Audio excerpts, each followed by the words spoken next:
नमस्कार माता भगिनींनो, तर माझी लाडकी बहीण या योजनेअंतर्गत तुम्हाला प्रत्येक महिलाला या ठिकाणी ई-केवायसी करणे बंधनकारक आहे। ज्या महिला अगोदर अपात्र होत्या त्यांना पण आपली ई-केवायसी करावी लागेल पात्र होण्यासाठी, आणि ज्या महिला या ठिकाणी ऑलरेडी पात्र आहे त्यांना पण आपली ई-केवायसी या ठिकाणी करावी लागेल।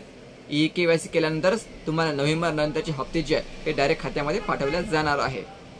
कारण नोव्हेंबर पर्यंत तुम्ही आपली ई-केवायसी करू शकता। 17 नोव्हेंबरची अंतिम तारीख आहे आणि पूरग्रस्त भागासाठी ही तारीख वाढवून देण्यात आलेली आहे। तर आता ज्या महिलांनी आपली ई-केवायसी पूर्ण केलेली आहे त्यांना एक काम करणे गरजेचं राहणार आहे। ते काम म्हणजे आपली ई-केवायसी या ठिकाणी पूर्ण झाली आहे की नाही हे तुम्हाला चेक करावं लागेल। बऱ्याचशा महिलांनी आपली ई-केवायसी केली आहे पण त्यांनी आपली ई-केवायसी यशस्वीरित्या पूर्ण झाली की नाही हे चेक करावे लागणार आहे। कारण ई-केवायसी जर पूर्ण झाली नसेल तर तुम्हाला या ठिकाणी योजनेचा लाभ पाठवला जाणार आहे नोव्हेंबर नंतरचा, म्हणून तुम्हाला अगोदर हे काम करणे गरजेचं आहे। तर बघा तुम्ही ई-केवायसी पूर्ण झाली की नाही हे कशा प्रकारे चेक करू शकता। तर बघा महिलांनो, तुम्हाला सर्वात अगोदर ladkibahn.maharashtra.gov.in ही जी वेबसाईट आहे या वेबसाईटवर यावं लागेल, ठीक आहे।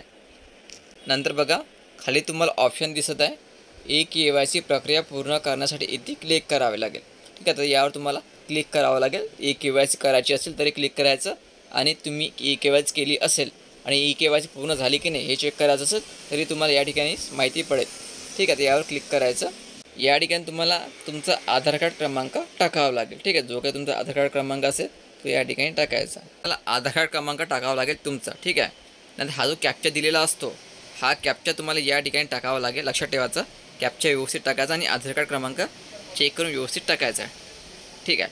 तर या ठिकाणी संपूर्ण तुम्ही बसलं असेलच अगोदर, तर या ठिकाणी मी सहमत आहे यावर क्लिक करायचं। लक्षात ठेवायचं, मी सहमत आहे यावर क्लिक करायचं, आणि क्लिक केल्यानंतर OTP पाठवा यावर क्लिक करायचं।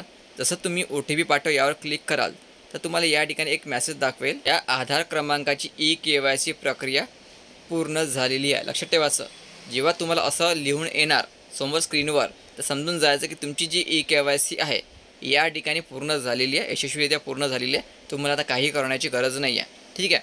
तुम्ही जर ई-केवायसी केल्यानंतर पात्र झाले तर तुम्हाला यानंतरचे हप्ते जे आहे पूर्णपणे व्यवस्थित येत राहणार आहे।